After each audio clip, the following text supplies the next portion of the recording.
Hey guys, welcome to this brand new episode of Learning Java with me, and in this video I'll be teaching you guys a basic fundamental of Java that is required for you to learn more advanced knowledge.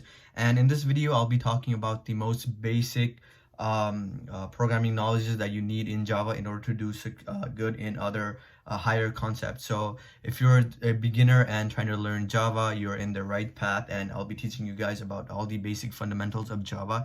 And I am teaching this with my with experience, and I'm a third-year computer engineering student, and I had to, trust me, I had to repeat this course twice. So the first time I took this course, I did not have the basic fundamentals that I will be explaining to you guys in this video, and due to that I had to retake that course because I did not perform well. And while taking it for the second time, I was able to perform way better in that course. And so whatever I'll be teaching you guys in this video, I'll be teaching through my experience, and I'll be talking a little bit more about some mistakes that I did and mistakes to avoid in order to do good in programming language. So the first thing is always make sure you know the basic fundamental concept before diving into more advanced concept, right? Because in programming, everything you learn in a advanced level always builds in from the basic knowledge. So let's say if you don't have a basic knowledge about methods, if you don't have basic knowledge about array, and you go into advanced object-oriented programming and you're dealing with encapsulation, polymorphism, and all those advanced knowledges, of course you will struggle because you don't have the fundamental knowledge. So always make sure that you have your base set up well and it's very strong. So whenever you're confused on a higher level of topic or any concept, you can come back to the basic foundation and just go up and start building up from there. And in that way you will not struggle, and you will find the concept much easier to learn and grasp the knowledge. Alright guys, so without any further delay, let's get right into the video. So I'm going to show you guys how to create a class in Java. So you just have to create on package new, and you click on class. So here, as you can see, it says this name is discouraged by convention. Java name usually starts with an uppercase. So make sure whenever you guys are making a class for Java, it always starts with uppercase. So I'm going to name this tutorial 1 finish. I can just come here and then type main, and this is the main method. So first thing first, we want to learn about variables. So what are variables? Variables are something that has a value stored in itself, and there are several different data types of variables in Java, such as int, number equals 1. So this basically stores the integer number, value 1, in the number. So these are the various data types that you can find in Java. So we have integer, double, character, boolean. So integers can store a integer value, and num and double can store a decimal value, whereas character stores a single character, and then boolean basically stores whether if it's a true and false. And there's another data type which is a string, and you use string whenever you want to store a sequence of characters, such as, let's say, your name, right? Or anything that has more than one character. It's basically a string. So these are the various different data types in Java. Let's say you want to print the string. So what you can do is you have systemout.println. So what this command does is it's basically whatever you put inside of this parenthesis, it displays it to the console. So you just do str, and if we run this, yeah, as you can see, this printed out name here. And if you want to print more than one data type, you can just put a plus sign, and let's say you want to print this number, right? So you could do num and save this and run it. So this will print a name and 1. Let's say you want to add a space in between, space, and when you run it, it will put a space here. So another thing really cool about strings are, so strings are built in Java data types, right? String, and when you click the dot, it gives you all these built-in methods that are accessible within the string class. So what these are what calls methods. So, and we will be talking about methods briefly. So what they do is basically when you put that, let's say you want to do string.length. So what this does is it counts the number of characters in a string and prints it out. So in this case, let's comment it out. We have string which has 1, 2, 3, 4. So the length is 4, and when you print it out, it gives you 4. And there are a lot of different built-in method. Let's say uppercase to uppercase. So right now you see that the name is in lowercase right now. So once you use this built-in method and print it out, it prints the name in all uppercase. So these are really cool advantages of Java built-in methods for strings, and we will be looking more in depth of this in higher concept in object-oriented programming. Methods are really cool and very important in programming, because these are the fundamental building blocks to achieve a higher level program. So let's create a method that returns your name at the end of any string. So public static string return name. So this is the method name. This is what it's supposed to return. So it's supposed to return a string. My name is, right? So this is a string, and you want to return my name is plus the name you gave in, right? So you want to return str plus name. So now let's use the method that we just built and in the main method to test it out if it works. So what we want to do is you want to system out, and you want to call this method by its name, so which is return name, and we want to put our name, right? So what's my name? My name is so on. So if I run this, if this code is working correctly, it should print my name is, and it should return Solon at the end. So let's run it. See, that's why methods are really cool, and this is just a beginner level introduction to method, and I'll be making more videos about in-depth, because since this is a beginner level coding, so I just explained the very basics of method. Next, we can talk about accessing method from another class. So let's say I make another class here in this package, new class. Let's just name it another class. And on this, I don't want the main method, so I'll just leave it like, so this is another class that I made. So in this class, I'll make a method, let's say public static void. I don't want to return anything. Another class method, call this out, and you want to return no, you cannot return. This is a void, so you have to just do system out. I have been called from another class. So this is, we have created a method in another class.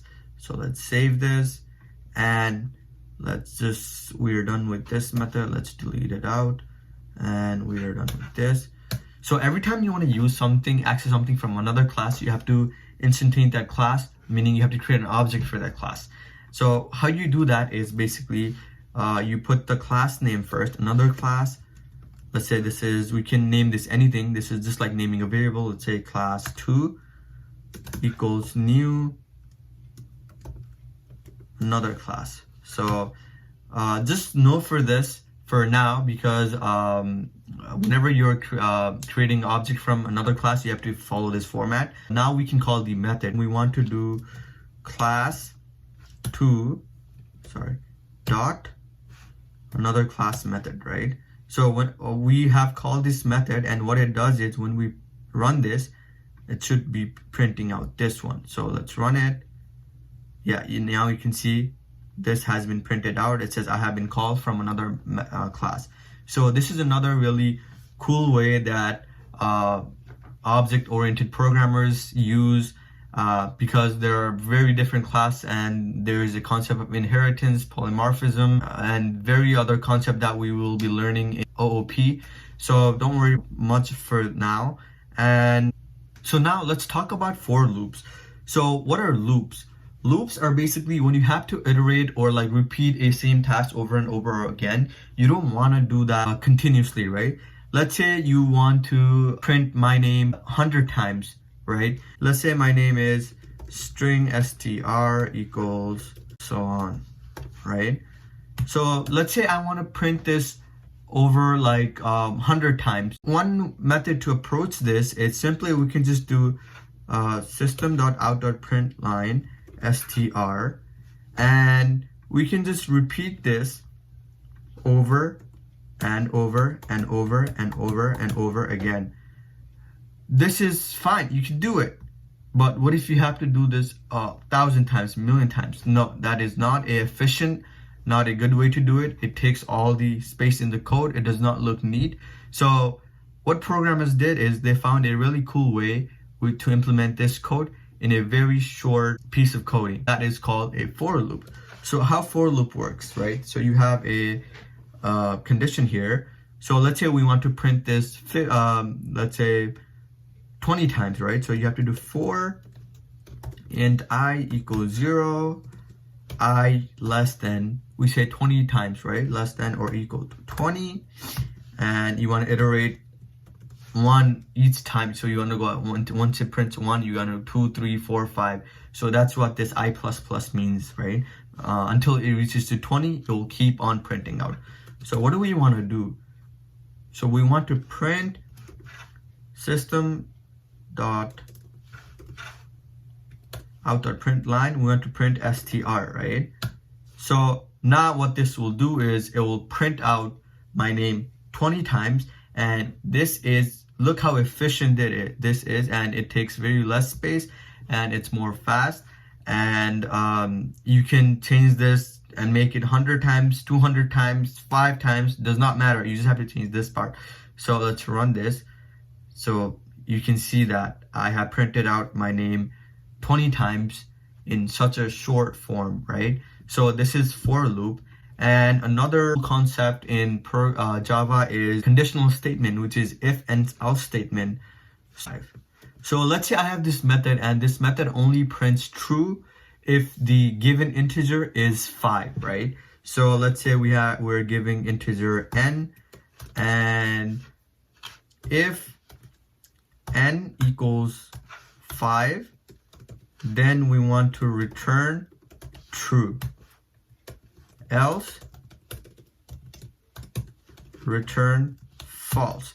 So this if and else statement, basically in this block you put the logic, and whatever you want to execute will get executed in the next block. And for this if and else statement, you can have many blocks depending on your conditional statement. So in this case, we're looking for 5, and if it finds 5, only 5, then it will print true. So let's go to this main method, and we are done with this. I'm gonna delete it for now. So as I said, calling method, you have to do it in this one. So I'm gonna do scan for 5, and let's say automatically by default it's giving me 0. So let's test it out. According to our logic, it should be returning false, right? So let's run this. Yeah, it is returning false. And now let's put 5. According to our logic, if n is equal to 5, since the 5 is n that we are giving in as a parameter, this should be returning true. Let's run it. Yeah, see, this is a true. So if and else are logical blocks that are used to run a block of statement, and depending on the logic, it would return or do the following as stated in the code. So far, we have looked into for loops and if statement condition. Now let's talk about while loops. So what are while loops? This loops allows us to execute a block of code repeatedly as long as a specific condition is true. So let's look at how the formatting is done. So basically, I'm gonna write the code here, and this is the code. So what this line of code is doing is, as long as the count is less than 5, this block of code will get executed. And what's happening is, after each execution, the count will go up by 1. So after the first execution, this will be 1, 2, 3, and this will go until it's less than 5. So let's run this. Yeah, so you can see the count is 0, 1, 2, 3, and 4. So this is basically what a while loop does, right? The count stopped when it reached 5 because this condition is no longer true because 5 is not less than 5. So it basically stops the execution of the code and the returns the output here. Another fundamental concept in programming is a try-catch block. So this is used for error handling in Java. Sometimes when our code runs, unexpected errors occur. Instead of the program crashing, we want to use a try and catch block to catch and handle these errors in a respectful manner. So how does it work? So I'm going to show you the formatting of a try and catch block. So it basically looks like we want to put a code that might throw an exception at this level, this block here. And if it does catch an exception, it will handle it over here by throwing an exception. So this prevents the code from crashing and it will handle it in a good manner. So let's see an example of how this works. This is actually a very good example because I will be getting into arrays right after this try and catch statement. So what this is doing is it is gonna print numbers is this array at an index 5. So what are index? Index are specific characters at specific point in the array. So let's say the index always starts from 0. So this is 0, first, second. So it's the element that are at a specific point in an array are called index at that specific point. So we're trying to access the index 5th of number, which does not exist. So in this case, this does throw an exception or an error. So instead of crashing it, it will catch the exception and it will return an index out of bound exception occurred. So let's run this. As you can see, this is printed throughout this. So now let's get into arrays. So what are arrays? Arrays are basically sequence of numbers or any data types that are stored in a one single variable. So as you can see, this is a number of integers array. And how can we access at each point? As I talked about index, so you could do system out, print line numbers, and you can, let's say you want to print out 1, you can just do at index 0 because the index always starts from 0 and length always starts from 1. Always keep in mind. So this prints out 1. Let's say you want to print the last one. This is index 2. So let's say you print this out. This prints out 3.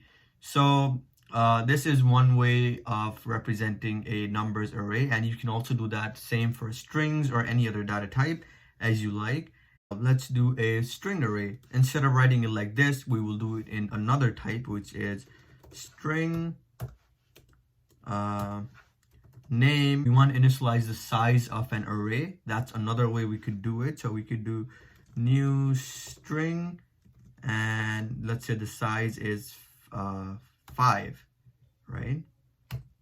Or let's say the size is 3. So we can store up until 3 names in there. And how do we store if we do it in this format? So how we do is we get the specific index. So name at index 0, and I put equals, I'll put my name, Shalon, and name at index 1, I put Rahul, and name at index 2, I put Alan. So these are the 3 names that I am trying to store in this array, and I have stored into specific index. So if I try to print name, let's do system out, and I do name.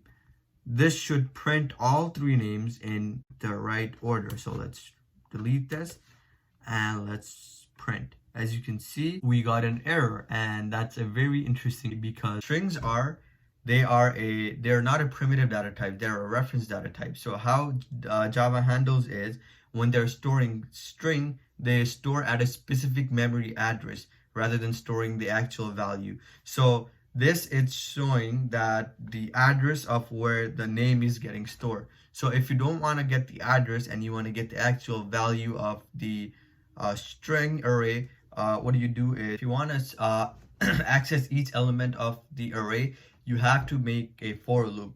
So how we do that is for element in name.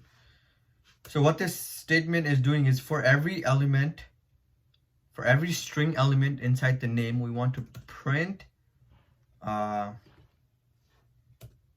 the element, right? So what this is doing is, it will iterate through each element, as we explained previously how a for loop works, and it prints out the content inside those each specific index. So this is another way to print out a string array, and every time you do that, you have to run into a for loop so that you can access a specific index and print that out accordingly. And this is basically all pretty much for today. And in this video, you learn about primitive data type, reference data type, you learn about object, you learn about method, for loops, if statement, else statement, and while loop as well as try and catch block to handle errors in Java. And I also talked a little bit about creating object and accessing method from other class. And in the next video, I'll be talking in more depth about each of these topics, and I'll be bringing up a video on advanced object-oriented programming. So until then, thank you so much for watching, and always remember, if it was easy, everyone would do it. So you're already in the right path, you're learning all this, that's already good enough. So don't give up, keep on trying, keep on pushing hard. It will eventually get easier for you. The more you practice, the better you get. And thank you so much, and have a good rest of your day, night, whatever it is. Thank you. Peace.